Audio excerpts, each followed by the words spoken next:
Hello, everyone. Welcome to episode 3 of Weeding the Garden of Surrender. First of all, I wanted to say how interesting it is that now when people do podcasts, they do these videos, which for me is a little harder because I really love to ponder and I have notes that I've taken of things about that I want to talk about. And I think that the video is somehow a distraction, but I'm going to continue doing this with some video in the background because I know some people like to see the person that is speaking. So here I am, episode 3, Weaving the Garden of Surrender. And today I want to talk about surrender in general. I think that there are ideas and some misconceptions about what it means to surrender. It's interesting as people have talked to me about looking at surrender and looking at free will and fate and what does it actually mean to surrender. First of all, what do we have control over? We can't control the future. We can't control other people. We can't control what's happening in the world. And I always say the only things we can control are ourselves, our thoughts, our actions, and our words. So, really, when it comes to surrender, it's letting go of those things we can't control, those things outside of us. Now, does that mean we have free will? Some people have said, well, free will is when you choose to surrender and then you move towards surrender, then you have free will. You've made the choice to do this. But what if we didn't choose at all? What if it is our fate or destiny to somehow reach this place of surrender? Anyway, it's an interesting idea. I just wanted to throw that in there with the concept of surrender. What if we are all destined to surrender and free will is an illusion? So, some interesting ideas to start the discussion. So, when we move into surrender, there are, like I said, negative and positive connotations. Sometimes people think of surrender as waving a white flag and saying that we've been beaten and that we've given up fighting to win an important battle and we're surrendering to our enemies, whatever that enemy may be, and therefore we lose. I don't really think of it like that. For me, I think of it, and it's helpful for you to think of it, is that we're always fighting this losing battle within ourselves. And that is the battle. The battle that we face is within us. We fight our intuition, we fight our heart, our mind and our heart are in this constant struggle, this constant battle, maybe waiting for one to surrender. And if we try to look at it, we need to look at it in a different way. First of all, we need to look at it as there's no way we can win if we keep fighting certain battles. The choice is not even ours to engage in this battle, but somehow we do. Let's talk about what we can't control, which are other people. We sometimes think we can control them. We think that there are things we can do or say that it can help them do what we want them to do.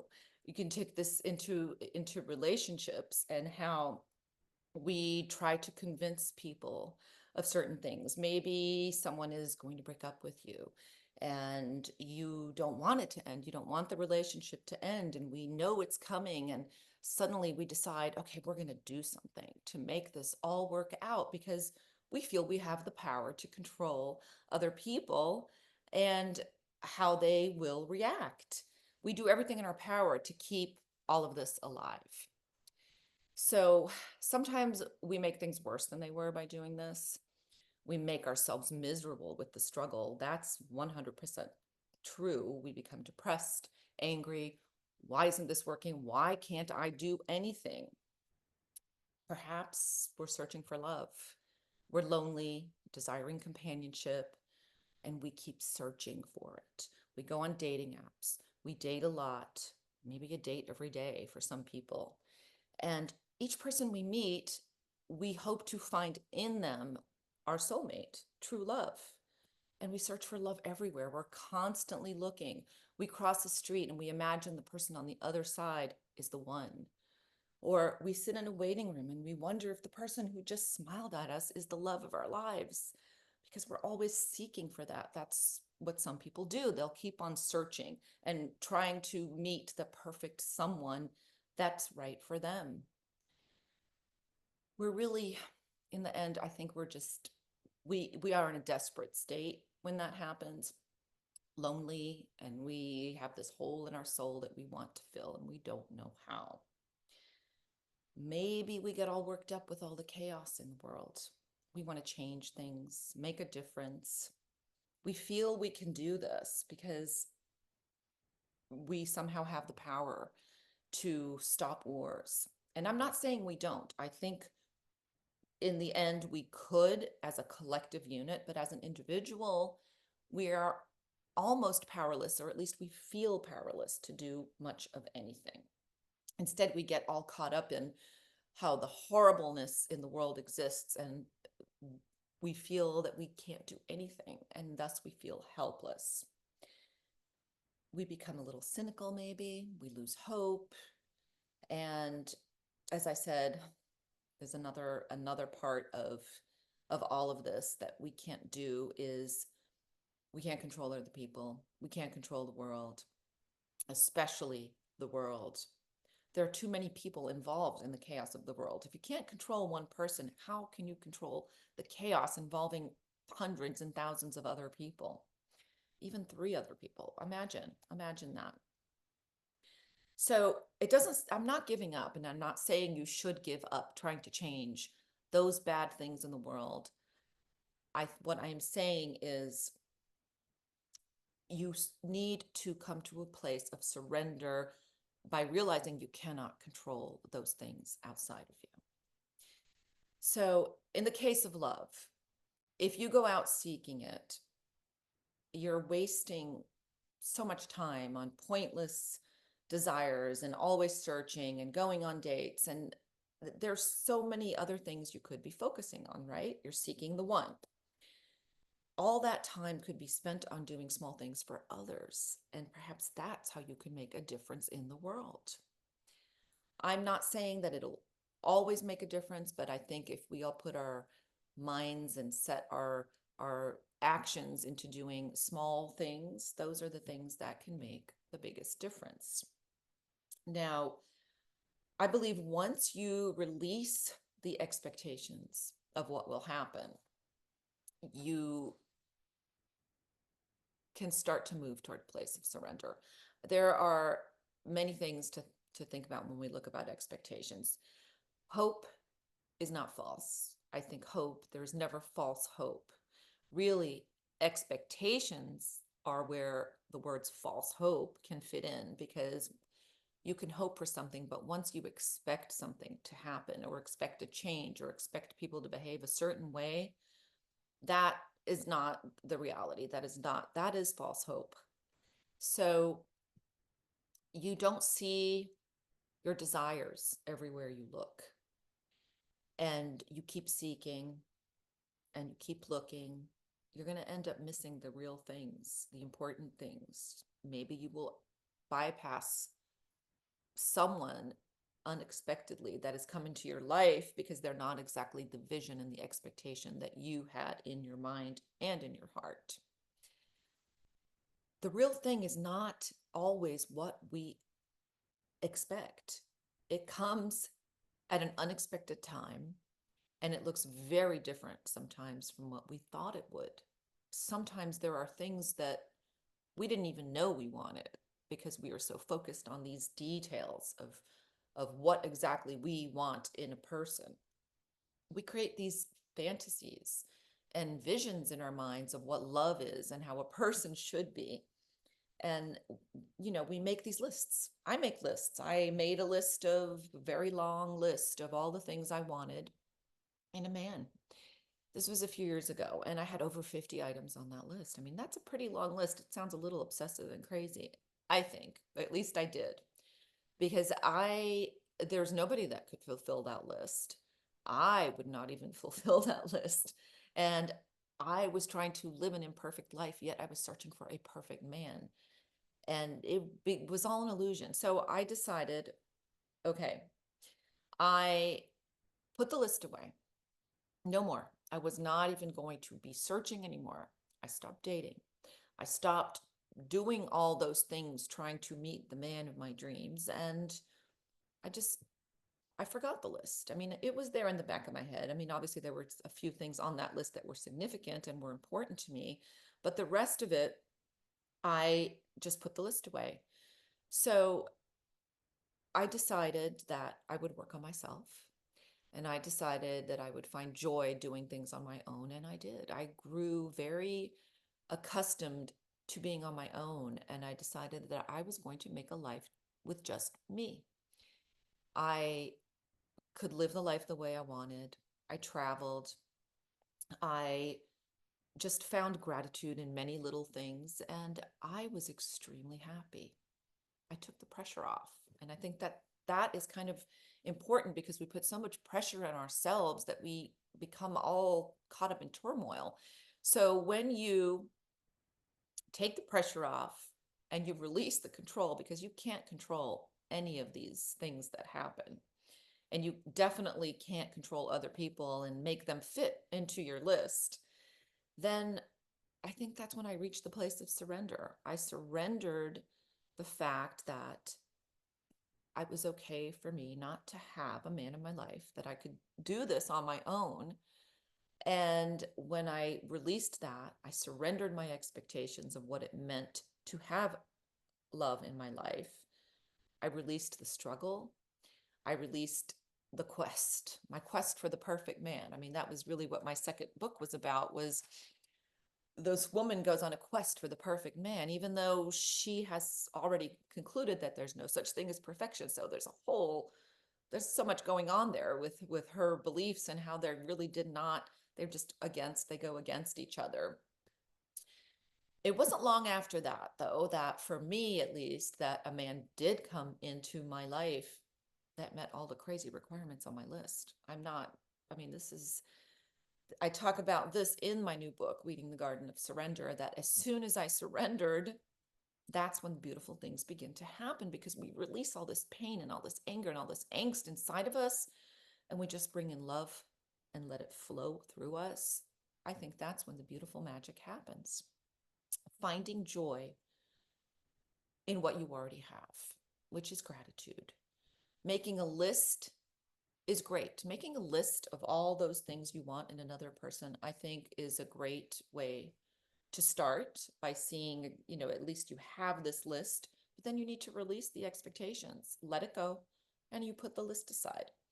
And there's no struggle. And we believe that those things that were meant for us will come into our lives eventually.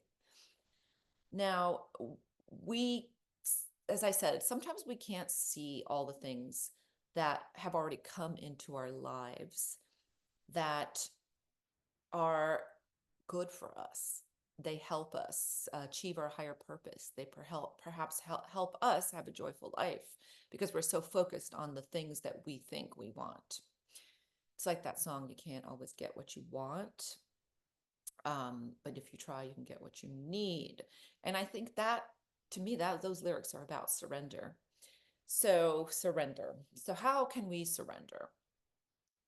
We each do it in our own way, and sometimes we don't even realize we're surrendering. And it takes a lot of courage to stop our desperation from taking control. I think there's several steps. This is very general. I mean, there's more detail about all of this in my book, but I think the first thing is we need to look at why we really want something. Why do we want a job, this certain job, or this certain career, a certain lifestyle, a certain person? Will it really help us grow? Is it something that we need? And why do we want love, especially? Why do we want love? I think a lot of the times we are searching for love because we have holes in our souls, as I say.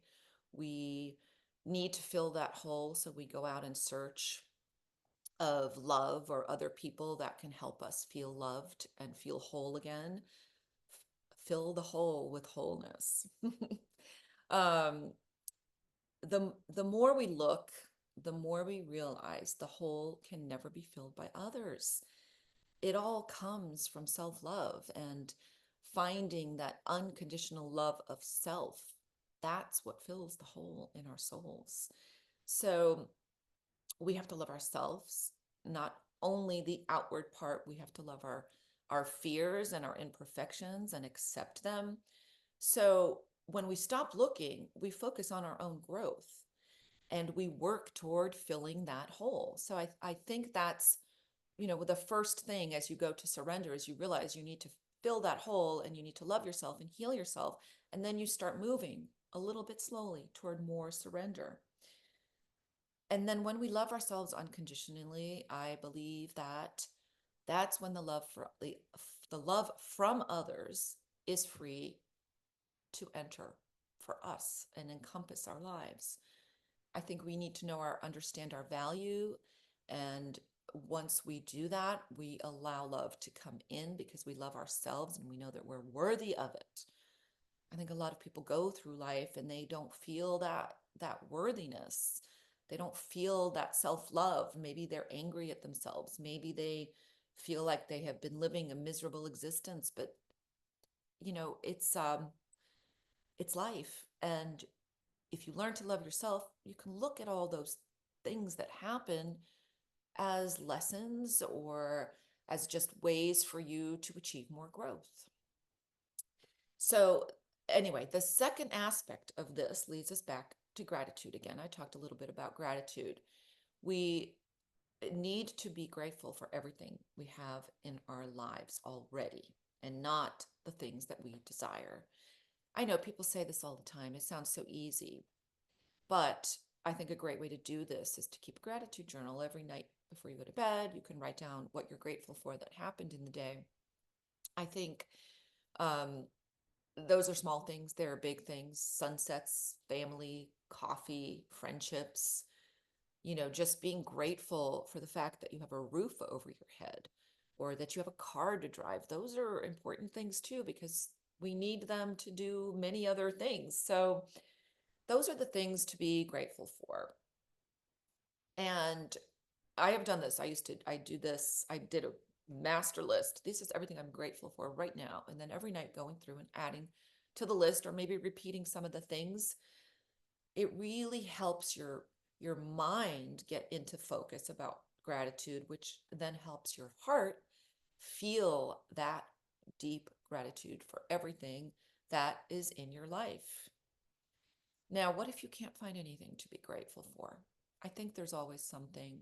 I think even if your life is very difficult and you're going through a very challenging period, you can still find a few things to be grateful for.